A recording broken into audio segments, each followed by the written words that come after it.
Have you ever found yourself standing in front of the fridge, knowing you're not really hungry, but feeling this magnetic pull to just eat something?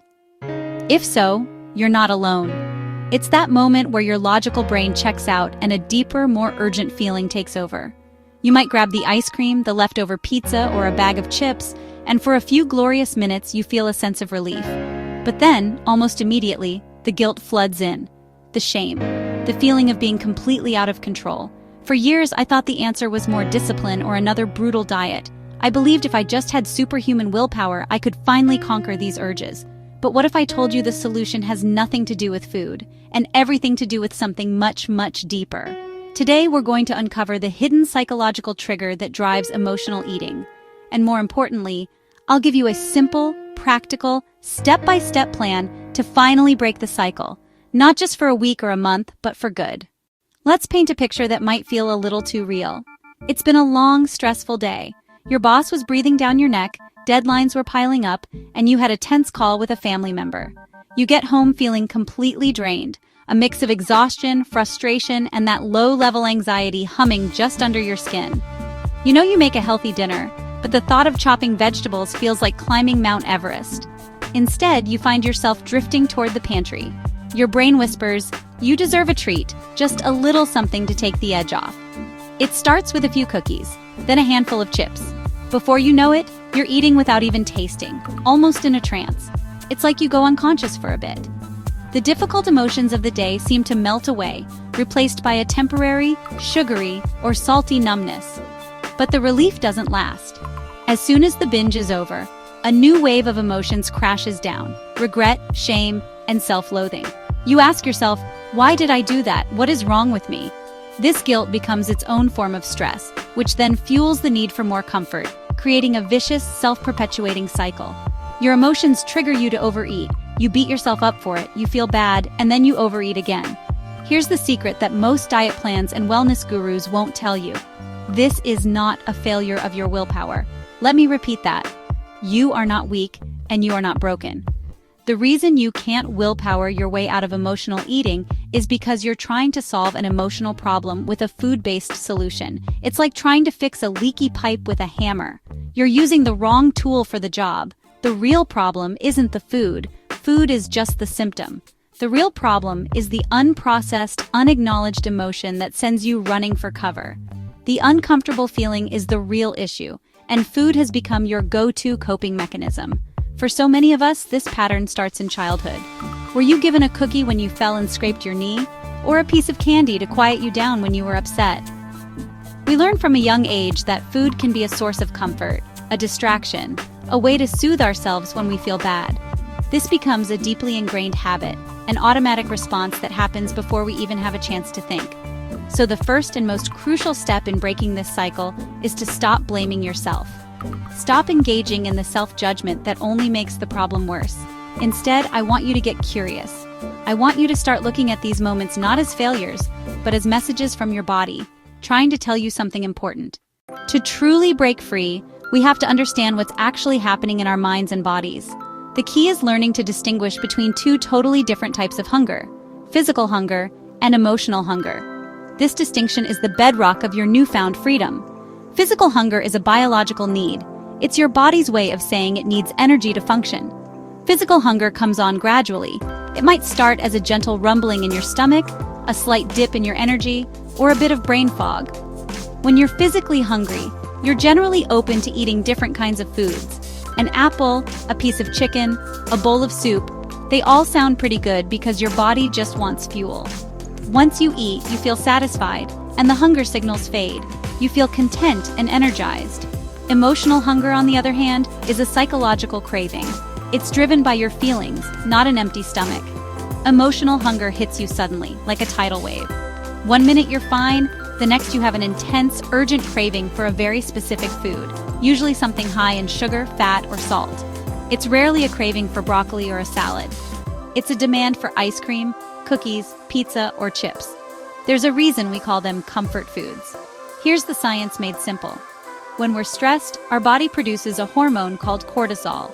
Cortisol triggers cravings for these high-energy, pleasurable foods, because our brain knows they provide a quick hit of dopamine, the feel-good neurotransmitter.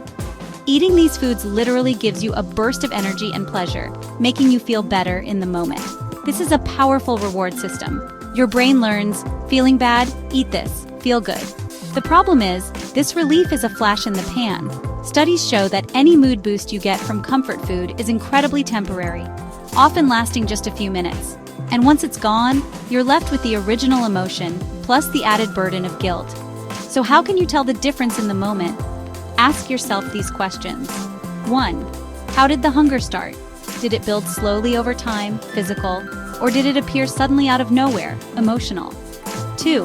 What am I craving? Am I open to a balanced meal, or do I need one specific food like chocolate or French fries, emotional? 3. Where do I feel it? Is it a rumbling in my stomach, physical? Or is it a feeling in my head or chest, like an urgent thought or a tightness, emotional? Emotional hunger isn't located in the stomach. 4. How am I eating? Am I paying attention to the food and enjoying it, or am I eating mindlessly, almost on autopilot, emotional? 5. How do I feel after? Do I feel satisfied and nourished, physical, or do I feel guilty, ashamed, or even more upset, emotional? Understanding this difference isn't about judging one type of hunger as good and the other as bad. Both are valid experiences. The goal is simply to build awareness. When you can correctly identify that you're experiencing emotional hunger, you give yourself the power to choose your next action, rather than just being a victim of your automatic impulses. You can finally stop trying to fill an emotional void with physical food. Okay, so we've established that this isn't about willpower, and we've learned how to tell the difference between physical and emotional hunger. Now for the practical part, this is the how. I'm going to give you a 3-step plan based on principles of cognitive behavioral therapy, CBT, a proven approach for changing our thought patterns and behaviors. This isn't a quick fix, but it's a sustainable strategy for creating real, lasting change. Step 1. Become a detective of your emotions. The first step to solving any mystery is to gather clues. For the next week, your only job is to become a detective of your own emotional landscape. You're not trying to change anything yet, you are simply observing. The best tool for this is a food and mood diary. This can be a small notebook, a note on your phone, anywhere you can jot things down quickly. Every time you feel the urge to eat when you know you're not physically hungry, you're going to write down 4 things. 1. What time is it? This helps you spot patterns in your daily schedule. 2. What did I want to eat? Get specific. Was it salty, sweet, crunchy? 3. What was happening right before the urge hit? Did you just get off a stressful work call? Were you scrolling social media and saw something that made you feel inadequate? Were you simply bored? These are your triggers. 4. How was I feeling? Try to name the specific emotion. Instead of just bad, dig a little deeper. Are you feeling lonely, anxious, resentful, sad, or insecure?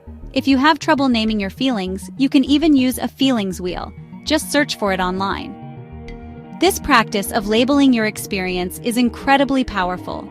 For many of us, this is the first time we've ever consciously connected an emotion to an urge to eat. You are moving the problem from an unconscious habit to a conscious choice. By simply recognizing and acknowledging the behavior without judging it, you are already one huge step closer to overcoming it. This diary is your roadmap. It will show you exactly what emotions and situations are driving your behavior. By the way, if you're finding this helpful and want to go deeper, I've created a free downloadable emotional detective workbook. It guides you through this whole process with prompts and examples to make this first step as easy and insightful as possible. Leave a comment below and I will send you a copy. Also, if you're getting value from this video, please take a second to hit that subscribe button. We explore topics like this every week, and I'd love for you to be a part of this community. Step 2. Create the sacred pause. Now that you've started to identify your triggers, the next step is to create a small pocket of space between the trigger and your response. I call this the sacred pause. The urge to eat emotionally can feel incredibly intense and immediate. The goal here isn't to deny yourself the food, but to simply wait. The rule is simple. Wait for 5 minutes. That's it. When the craving hits, set a timer on your phone for 5 minutes. During this time, you are not allowed to tell yourself, I can't have it. The forbidden is always more tempting. Instead, tell yourself, I can have whatever I want in 5 minutes, but for now, I'm just going to sit with this feeling. In those 5 minutes, your only job is to check in with yourself. Ask yourself the questions from step 1. What am I feeling right now? Where do I feel it in my body? What does this emotion need? This brief pause does two magical things. First, it breaks the automatic, unconscious link between feeling and eating. You're inserting a moment of mindfulness into a process that was previously mindless. You are moving from reacting to responding. Second, it gives the initial intensity of the craving time to fade. Often, you'll find that after 5 minutes, the urgency has fizzled out. The emotion might still be there, but the desperate need to numb it with food has lessened. You might still decide to eat, and that's okay. But now it's a conscious choice, not a compulsion. And sometimes you'll realize you don't actually want the food anymore. You'll realize you want something else entirely. Which brings us to our final and most important step. Step 3. Build your emotional first aid kit. If you're not going to use food to soothe your emotions, you need other tools ready to go. Emotional eating is a coping mechanism, and you can't just take away a coping mechanism without replacing it with something else. This is where you build your emotional first aid kit, a personalized list of non-food activities that can help you process and soothe specific emotions. Look back at your food and mood diary. What were the most common emotions that triggered your eating? Let's take 3 common ones: stress, boredom, and loneliness. Now let's brainstorm at least 3 alternative actions for each. Your list might look something like this. If I'm feeling stressed or anxious, instead of eating, I can do a 5-minute guided breathing exercise. There are tons of free apps for this.